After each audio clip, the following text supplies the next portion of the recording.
Welcome to a special edition of Magnet Investing Insights. It's Jordan Kimmel on March 1st, 2024, here in the Northeast, one of my favorite days. Winter's actually coming to a close. And we have a special guest on right now. It's a friend and colleague, it's Sam Stovall. Everyone knows him from everywhere. We see him all over all the major networks. Chief Investment Strategist for CFRA.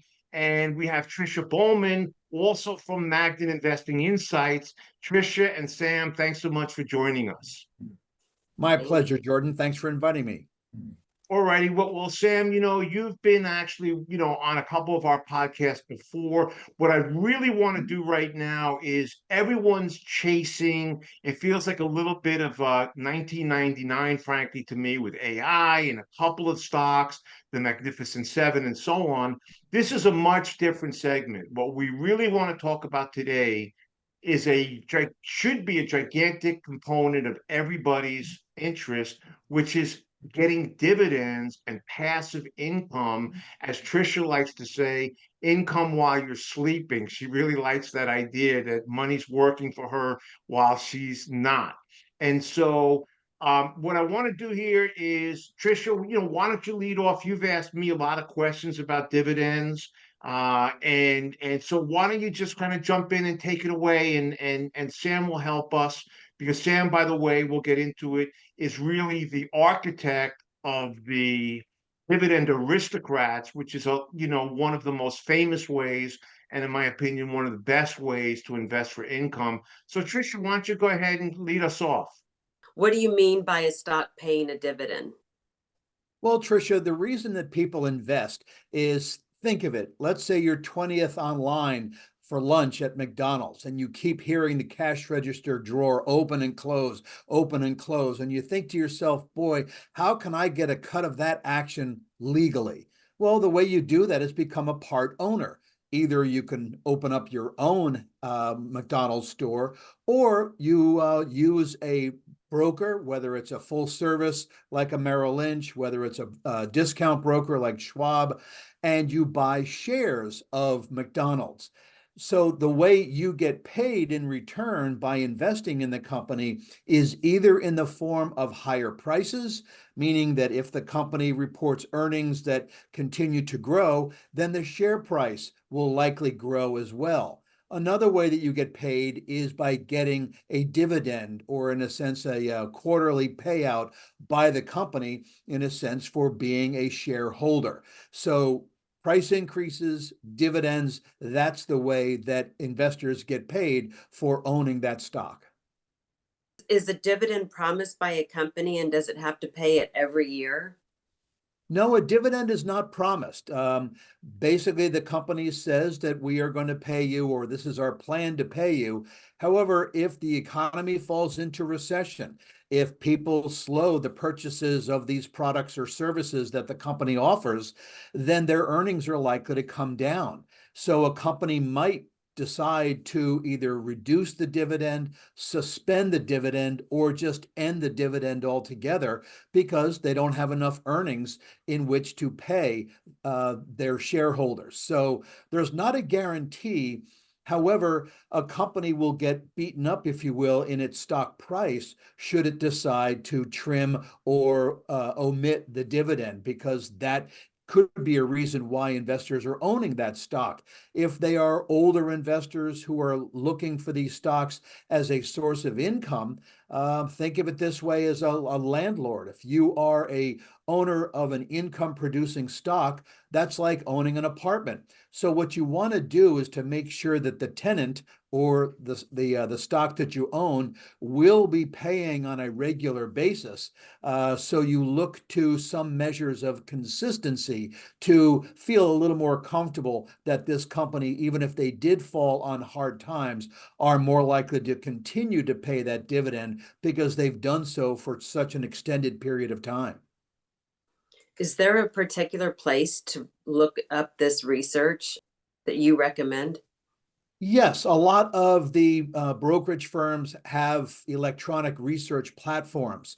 What they do is they offer you the financial information to say this is how much the company has earned in the past quarter. This is how much Wall Street analysts believe the company will earn in coming quarters. There's also likely to be a Standard and Poor's earnings and dividend quality ranking, which is a letter grade. The average grade is B plus, above average is A minus, A, and A plus. So basically, it's a way of rating a company's prior 10-year track record of increasing earnings and dividends. If they are very consistent, then they get an above average grade. If they are not so consistent, then they get a below average grade. So it's sort of like Consumer Reports for dividends and earnings. Also, you have to do a little bit of your own research, because if a company is paying out 100% of its earnings in the form of dividends, well, there's really no margin for error. So you look at something called the payout ratio, meaning what percent of earnings is paid out in the form of dividends. So you want to make sure that there's enough of a cushion that even if the company falls on hard times for a short period of time, they can still pay that dividend.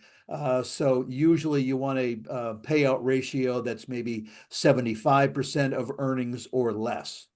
If a company misses a dividend one quarter, does it ever make up for that in the next quarter?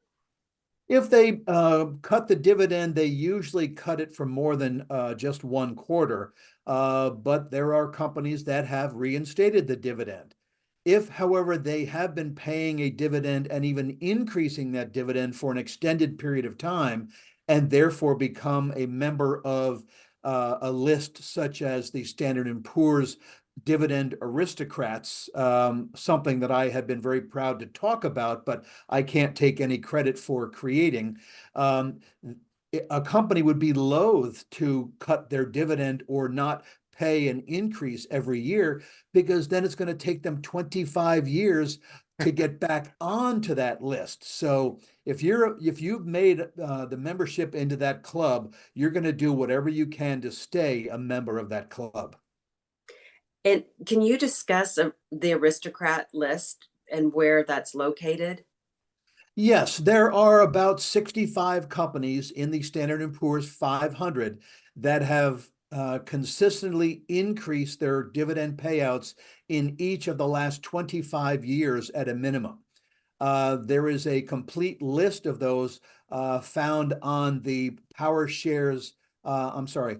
There is a complete list of those found on the ProShares website for the ETF whose ticker is NOBL. So an aristocrat is noble. So NOBL is the ticker for the S&P Dividend Aristocrat ETF. And what you can do is go onto that website and download the holdings of all of the stocks found within that Dividend Aristocrat ETF. So every year, companies are evaluated. Have they increased their dividends in the past year? And if so, they stay a member. If they have done so for the very first time for their 25th year, then they're a debutante. In a sense, they are added to that list. And so an investor can monitor that list on a daily basis, if you will, by going to the ProShares website and looking up NOBL's holdings. I like the idea of passive income. Would you suggest, if I don't need the income, to do the dividend reinvestment? Well, the right answer to most financial questions is that depends. Depends on what you as an investor want in terms of returns on an annual basis. What are you using this money for? And also, what kind of risk are you willing to embrace? I am like a typical investor where, left to my own devices, my emotions could be my portfolio's worst enemy.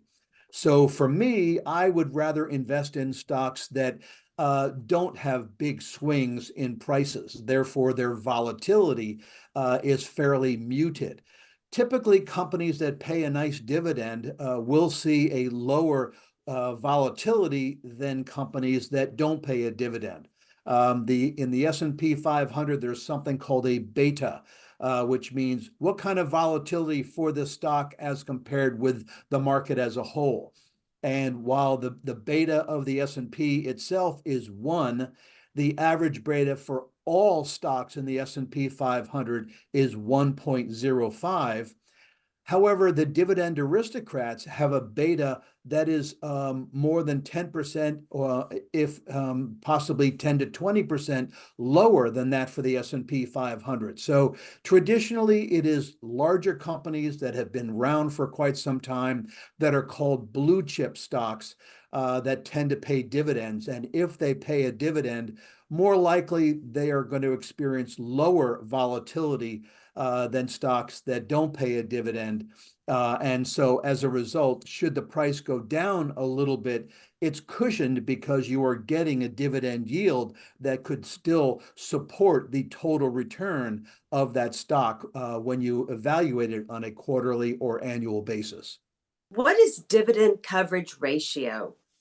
The dividend coverage ratio is another way of calling the payout ratio, meaning if I am paying $5 per share in dividend, well, how much of that $5 is represented by the earnings themselves?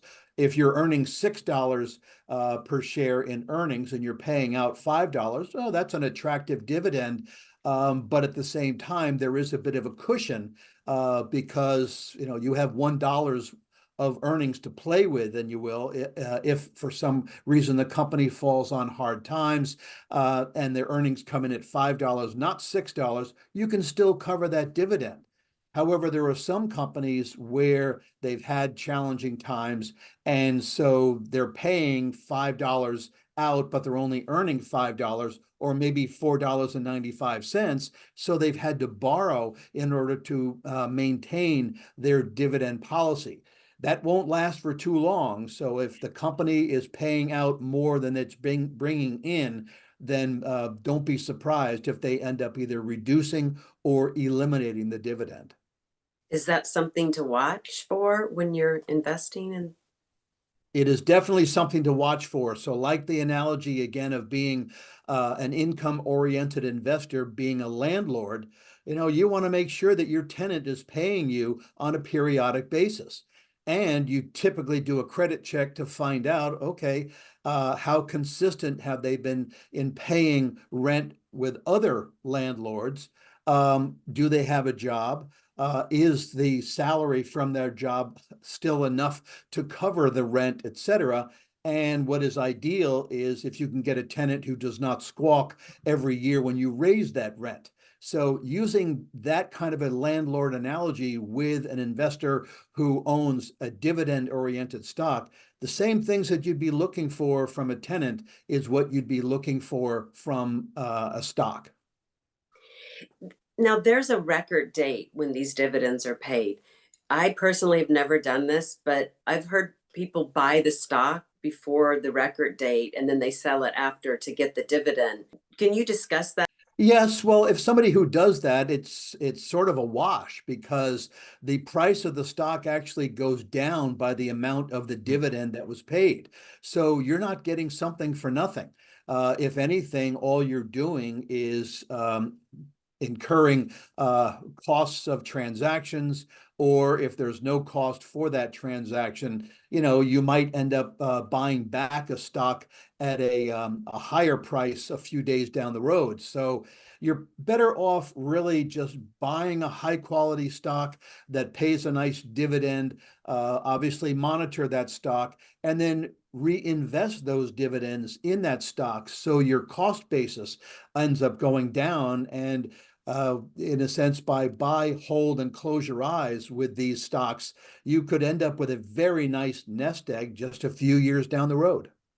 The compound return, if reinvested, can be significant.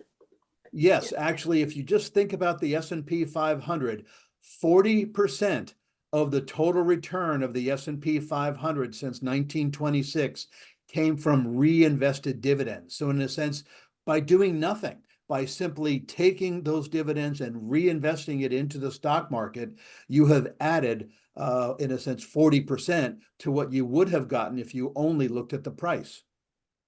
What advice would you give someone that has never invested and wants to open, like, let's say, an E-Trade account and generate dividend income?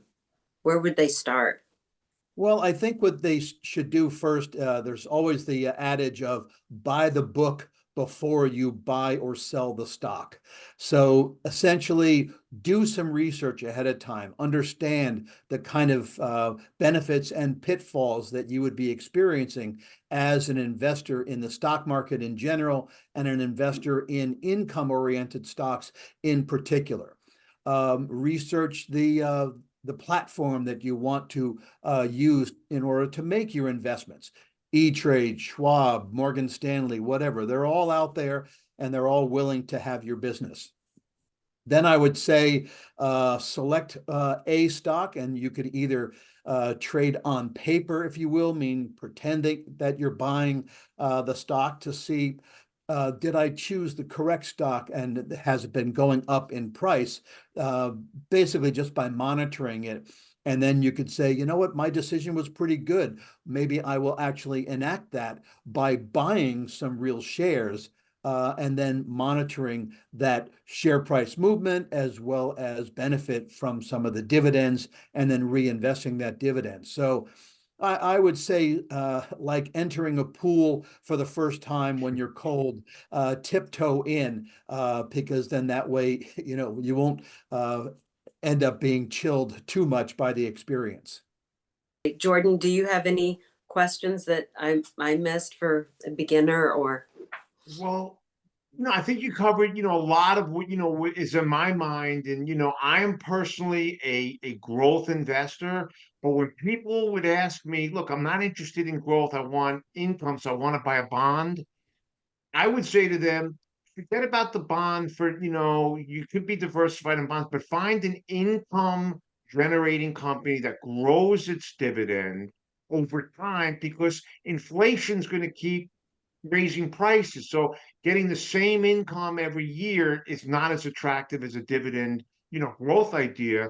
And Sam touched on something that I think is super important. When people talk about, say, the roughly 10% return of the S&P, the dividend side is not in any way trivial. Like, it's almost half of the returns. So, and there's plenty of cases, if you were lucky enough and you can still start today, the second best time to plant a tree is today. The whole idea is that people earning as much income off their investment, off their original investment they made 20 years ago, because the dividend kept going up. And so if you really can find, and you're smart enough, you do research, you could do it, or you could have professionals like the dividend aristocrats. And something that I want to just bring up, the size of the entire stock market right now, it yields about roughly 2%. Well, that 2% is generating hundreds of billions of dollars for investors each year. And that's not a trivial amount. So, Trisha, you've asked me in the past, how can I earn money while I'm sleeping? And one of them is you own real estate. It's kind of harder. But I think Sam did a great job in covering, really all the things that a beginning and an intermediate investor, needs. And he talked about having the patience to, so one thing I'll just ask Sam, and again, I was in retail business for many years, and individual investors will say, well, I want to buy the highest yield I could buy. And we know sometimes chasing the highest yield, well, I'll let you answer it. Would you rather buy the highest yield out there, or would you rather buy the company that increases its dividend by the most per year? Right. So I will answer that question in a second, but Trisha, you might also want to, because Jordan brought up that he's more of a growth-oriented investor. So we haven't discussed, well, gee, what's a growth-oriented investor versus a yield-oriented investor? And then saying, well, gee, why do I want to buy a stock for yield when I can do that with bonds? So I don't know if those are two more questions that you might want to ask me. But so the question is, should I buy the highest yielder or should I buy the more consistent payer? I would tend to say that if it sounds too good to be true, it probably is. If a dividend yield is 4, 5, 6% or more, do an awful lot of research, become very skeptical to say, why is it so high?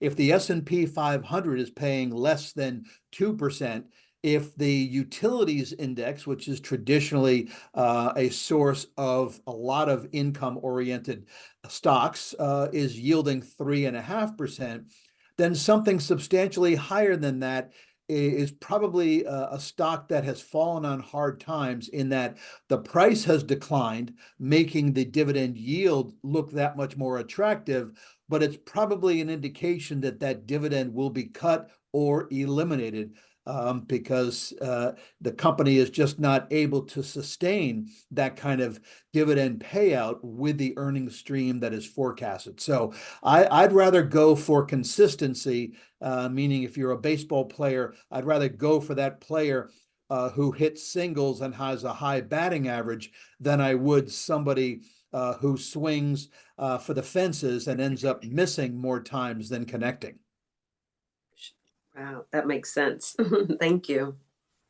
Fantastic. So what, and kind of wrapping up here, if we can, Sam brought up something really interesting that you don't have to be a growth investor or an income investor. You could actually find companies that are growing their revenues, growing their business, doing more revenues each decade, if you will, and be able to monitor that while they're raising the dividend. And Mhm. so the whole idea here is that there's a lot of people that will chase price, will chase high yield. The reason that I really was hoping Sam could join us for this discussion is that Sam represents the highest quality of research. And when you can find those companies that increase their dividend, and what happens is price will naturally follow that higher dividend because it's attracting other investors. And so the best of both worlds, Trish, is finding those great companies that pay you while you're sleeping. And like Sam says, the line at the McDonald's may not feel as bad if every time you hear cha-ching, cha-ching, a little bit of that you could see going into your pocket and feel it, growing. So I think it's a great discussion.